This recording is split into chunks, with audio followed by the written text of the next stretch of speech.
Hi everyone, it's me, Krylios, Team Rayceen Productions MC and producer.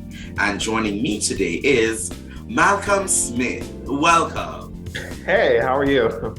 I am doing great. It is great to have you here with us on the Team Rayceen YouTube channel. And how are you doing today? All over the place, if I can be honest. Mercury is in retrograde, and it's she's dragging me by my little ponytail. This little right back there, she got me. I'm not gonna lie, but all is good. Yes. I'm around. I try not to complain. So love it. And you're celebrating Jasmine, I see on your always. I love it. I just saw her too. Like a month ago. Okay, same. Yeah. So which show did you go to? It was at the Fillmore in Silver Spring. It wasn't even her show. She came out to what's his name again?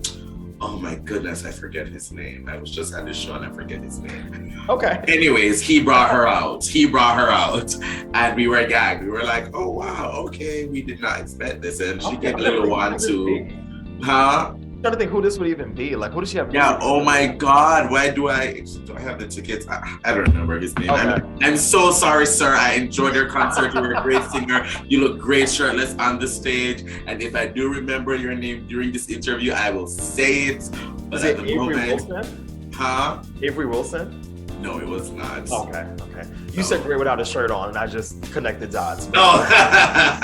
That's it. Well, welcome, Malcolm. The way I would like to kick things off here on the show is to have you introduce yourself to our audience and let them know a little bit about you and your background and your experience and what you do. All right. So my name is Malcolm Smith. I'm from Brooklyn, New York. Flatbush, born and raised. We out here, 718 gang gang. Okay.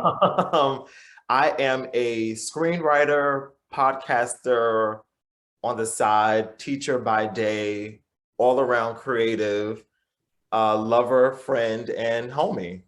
Okay. Yeah, I don't know. I just kind of just rolled out, but. Well, I love that. Well, welcome. It's so great to have you here with us today.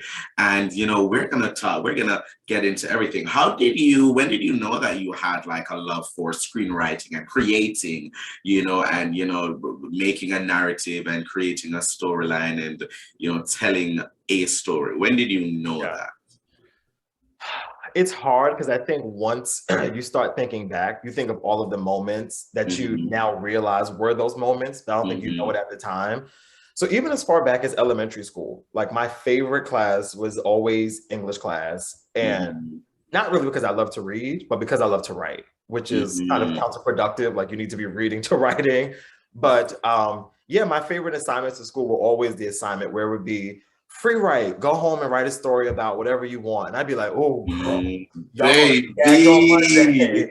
are gonna be gagged when I talk about me and my auntie going to Coney Island this weekend. And I've always just enjoyed like sharing stories. So between that and then of course, I think as children, we all have a sense of, imagination is super strong as a child. So as long as you don't let it die, you always can kind of tap into that. And just being an actor and being because I studied theater before I got into screenwriting. Yeah. So just that world of, theater is an imagination, but there's a lot that you have to fill in the blanks for. And I've always loved that. Like I've always. Yeah, certainly.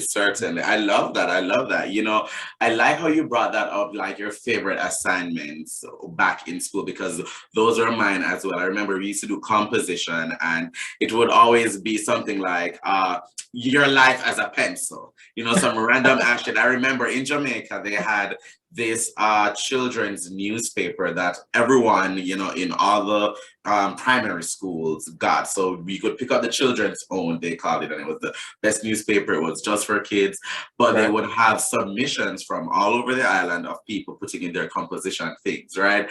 And it would be like, my life as a pencil, my life as an eraser, my life as a pen, whatever the fuck. But at the end, that it always ended with, and that was the end of me. Like, Like my life as a pencil, like from the tree till the bitch broke the pencil at the end or something like that. But those things were always my favorite. And even Yeah. today, it grew into me now as a playwright myself. So I really Okay. connect with that. Yeah. And I feel like so much of, for me, I think like the key to life is Mm-hmm. to find that thing that you've always loved to do and try to Yeah. do it as much as possible. Mm-hmm, And mm-hmm, sometimes it's not so direct. Like sometimes it's hard to see what like the end is or like the career path is, but I'm yes. always team, okay, I'm trying to be better about making all things I love work, because Mm-hmm. now I'm like, this was a hobby and I'm making it responsibility. So it's not a hobby anymore, but Yes.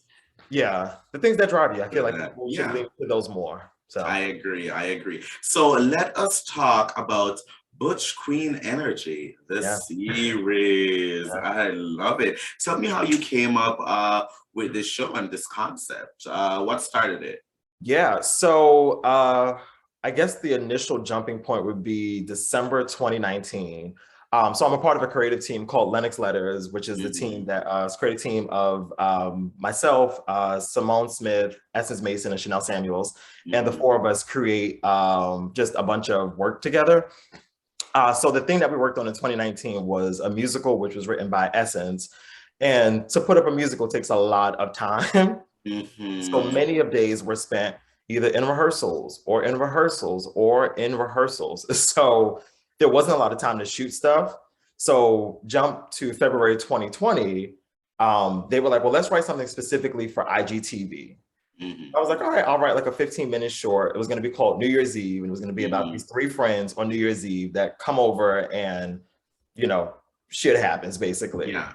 And after I started creating the characters, as a big fan of TV, I just enjoy characters a lot. And I was like, these people need to exist more than this 15-minute world that we're in. So Mm-hmm. because March 2020 rolled around and the world's completely shut down, I had a lot more time than I normally would to dedicate to creating this world. And yeah, just kind of immersed in it. So Oh, I yeah. see. I love that. I love that. Now, for anyone who doesn't know what Butch Queen Energy, the series, is about and what it's like, lay it out for them. Give us a little bit about the plot and the themes that we're Yeah. exploring. If you Oh, can. the themes. Oh, the Yes. themes. Yeah, so the show is about, it follows Sherrod Dixon, played by yours truly, who is a TV journalist. So think almost like a Angela Rye, a Mark Lamont Hill, those like political pundit types. But yeah, Mhm. he's a talking head and he has just been fired from his job in DC, where he's from. He moves back to New York, where he's reunited with his best friends, Darnell and Hector. Which And one's Hector? Hector is in the black boots on the with the black nail polish, With and the brand then name polish. And the other one is who? Darnell is the one in the brown boots, and then Darnell got some big arms, honey.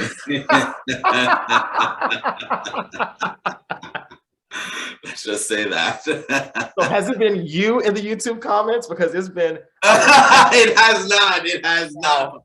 Has that been a constant thing that people say? I believe that our entire cast is very attractive. We have received a lot of praise for how we look, which I guess is nice. Love that. That's so vain, but whatever. But yes, Darnell, aka Carl Ellis Grant, has been a hot topic of many of conversations Wow. about who's that. So yeah, shout out to Carl.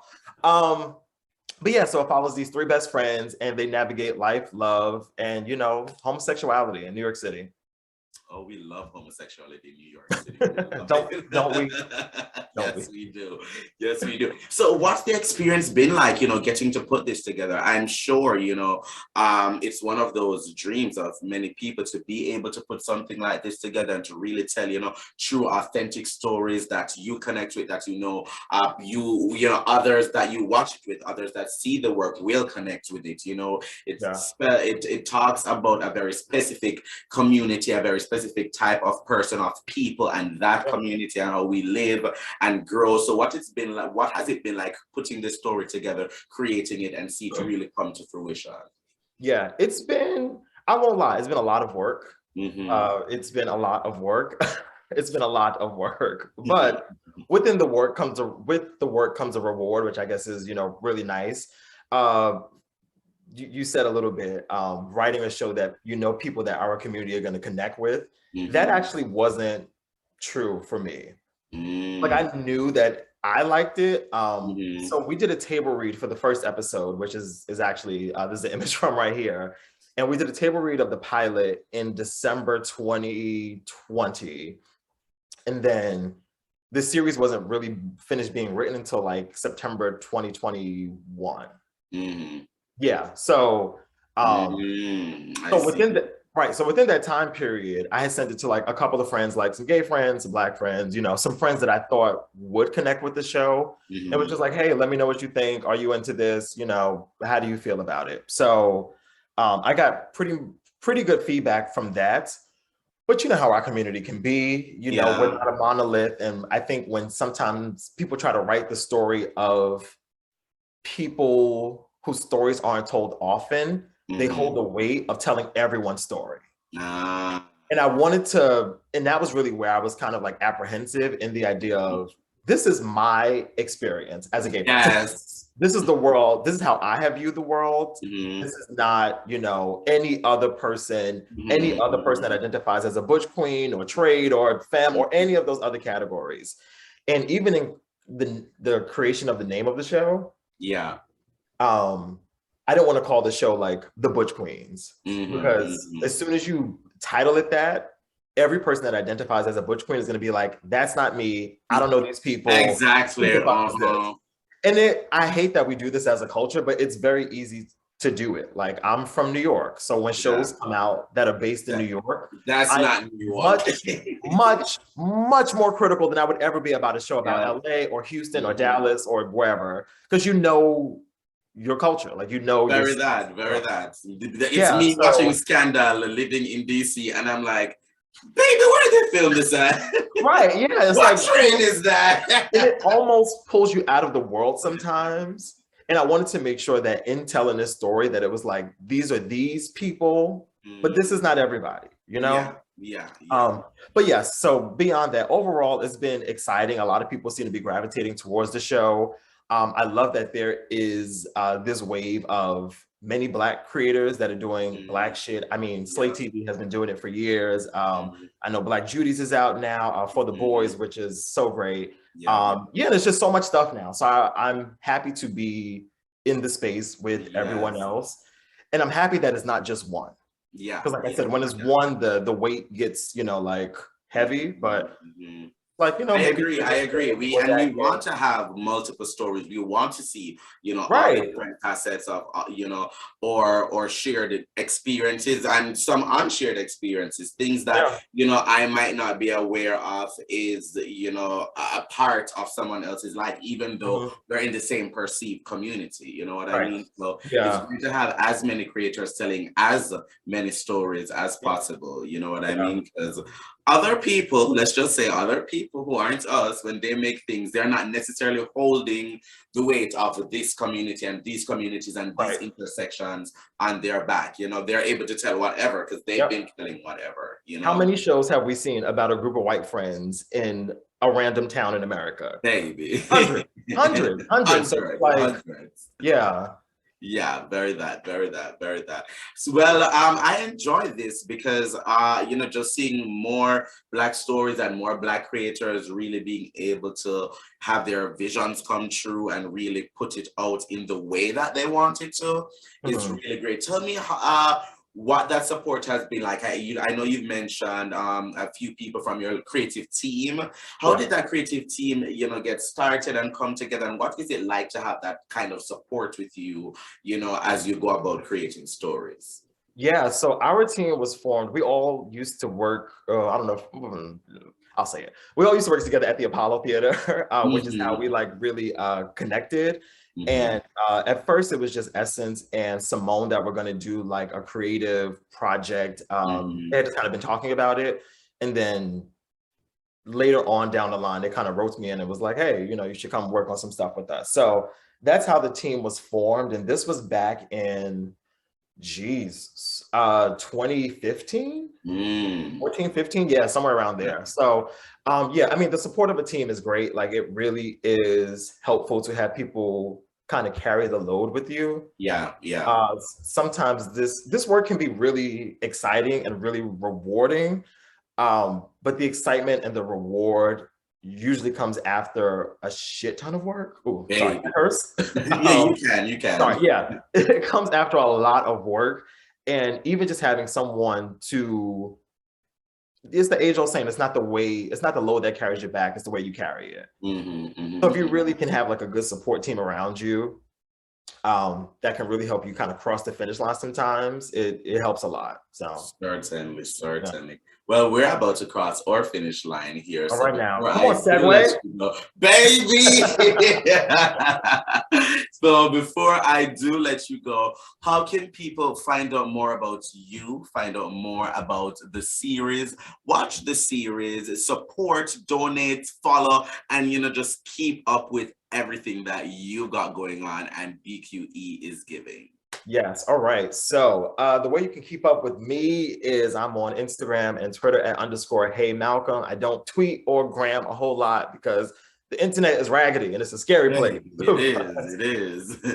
But if you want to connect, that's where I'm at. For all things BQE, you can head to butchqueenenergy.com, or you can follow us at BQE the series on Twitter, Instagram, Facebook. I think that's all we have. And yeah, the show is out right now. So it's on YouTube, on the Lennox Letters YouTube channel. Please go check it out. There's a trailer up there if you want to take a look at that. You can watch the first episode and just get into it. Even if you're not gay, even if you're not Black, I will say a lot of not a lot, but there's been a large number of straight people and cisgender people that have really been like, oh, this is my shit. Like, I'm really enjoying this. So yeah, I appreciate that people are enjoying universal stories, because that's really all it is, just stories that people date, people get broken up with, people lose their jobs. Like, it's all human things. So yeah, I'm happy that people are gravitating towards it. But yeah, it's a show for everybody. So definitely check it out and subscribe to the page. We appreciate it. Yes. Certainly. We love it. And we're going to have those links in the description below so y'all can check it out. Make sure y'all subscribe and make sure you keep watching, get those. I love it. And support Black queer art. Malcolm, thank you so much for joining me today. It's been such a pleasure getting to do this. Yes. We're leading into the summer. So listen, and the weekend is right around the corner. Summer is right around the corner. So I'm feeling that.